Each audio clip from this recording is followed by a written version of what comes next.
Welcome to Beyond Tabletop.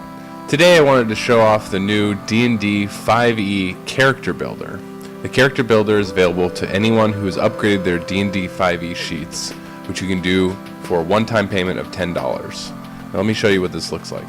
The Character Builder right now is just a character creation module, which means it creates a character for you at level 1, and then after that you're released into the normal character sheet.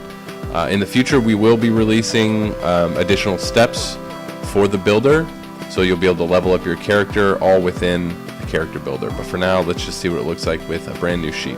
So I'm going to make a sheet here. I'm going to immediately put on my General tab, and you can see at the top here there's a Character Builder announcement, so I'm going to go ahead and launch that. And you can see what it looks like here. It's a stark white screen. It strips everything down to what you need to know about. So there's some description here for you to read. You can start the builder, and you'll be taken to a list of everything you need to do to get a character built for level 1. So we can just click Start Builder, or if you want to click on things in different orders, you can do that here. I'm going to recommend just going in order, so that's what we're going to do. So here you can choose your race. It's got a nice description of what a race is. If you're new to D&D, new to RPGs in general, this is going to be great for you. Explains very quickly what a human is, and then the human traits. You can select any one of these other races with all of the sub-races included. So let's go ahead and pick elf, and we're going to be a wood elf. You can see we get all these bonuses, all these traits. When we're done, we're going to do confirm race. Next up, you see you go to class. Again, you got your description here. You can choose your class, and without worrying about it too much, I'm just going to pick wizard. Confirm. Now here's where it gets cool. Determine ability scores. The book gives 3 different ways for a character to determine its ability scores. You can roll them. You can take defaults, which are provided by the player's handbook, or you can have a points buy system where you spend points.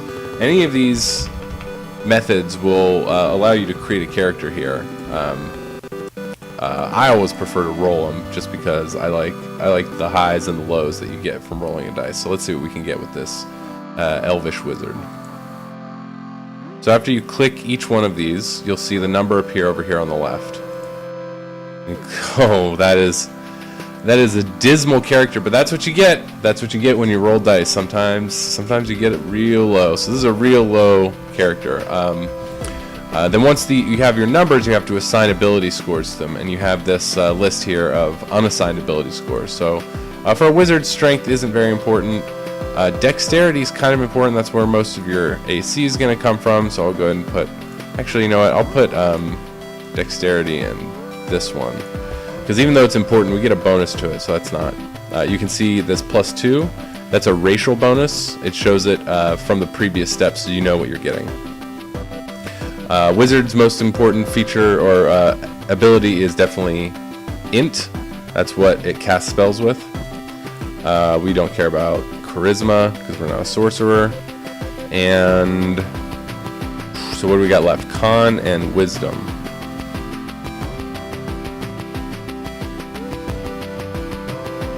Yeah, let's switch those two. Let's do Con and then Wisdom here. And if you try, let's say I forgot, if you try and save, it won't let you save if you've got duplicates here. So then we'll pick Wisdom over here, and then we'll go ahead and save the scores. They look good, and it'll go into your next step. We could take a long time to fill in all of these things, but they work pretty much like the character sheet does. You can pull your alignment in, and then type in all the different things. We're going to name this character Cool Wizard. And then you can select all your different traits. Equipment, it starts you with a quarterstaff. Now that's from the class. The wizard starts with a quarterstaff, but it also lists what you're proficient with. So we're not proficient with any armor, so we're not going to worry about this column. But we are proficient with all of these other things. So depending on what your starting pack looks like, you can talk with your DM and add other things. So let's say we want a light crossbow in addition to the quarterstaff. We select light crossbow and click add, and there it is. So that looks good. Confirming this equipment. So here's the skills tab.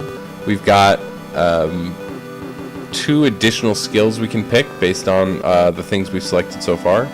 So I'll go ahead and do these 2. Now we're in the power section. In the power section, you can choose things specific to your class. So in this case, we're a wizard and we need to choose what school of magic we want to use.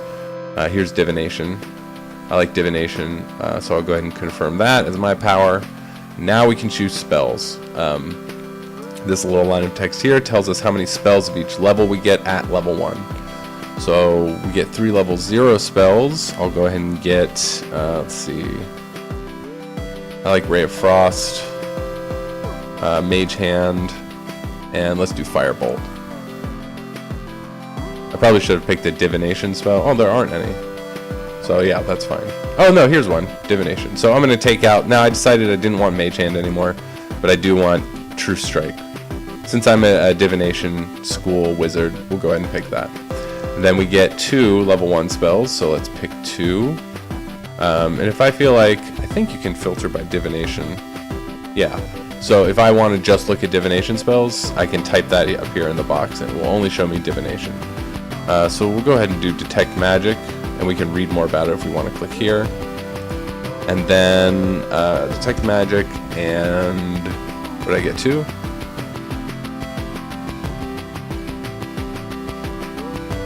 We'll do sleep. That's not what I'd really pick, but I don't want to sit here the whole video picking a spell. Alright, we'll confirm those spells. Now this is all the last step. All of the choices you've made up until now will combine and generate a series of lists. So now we have a series of languages. Based on the choices we made so far, we can choose 2 new languages. So I'm going to speak Orc and Abyssal. And you can see here's some of the other lists generated for us, our starting equipment and some racial traits. And now when we're all ready, we can create the character. So here we go, that's it. Character's complete. Once you click this button, you'll be taken out of the builder and back to the normal character sheet that you know. And you can see all of this stuff, cool wizard, all of the things we picked, our equipment, it's all here. So that's the character builder. We're going to be adding more, as I said. We're going to be adding a level up feature to the character builder so you can take your character all the way from 1 to 20. For right now, it just puts your character at level 1, but with your continued support, we'll be able to keep developing new features for Beyond Tabletop and keep making it great. Thanks so much for watching, and happy gaming.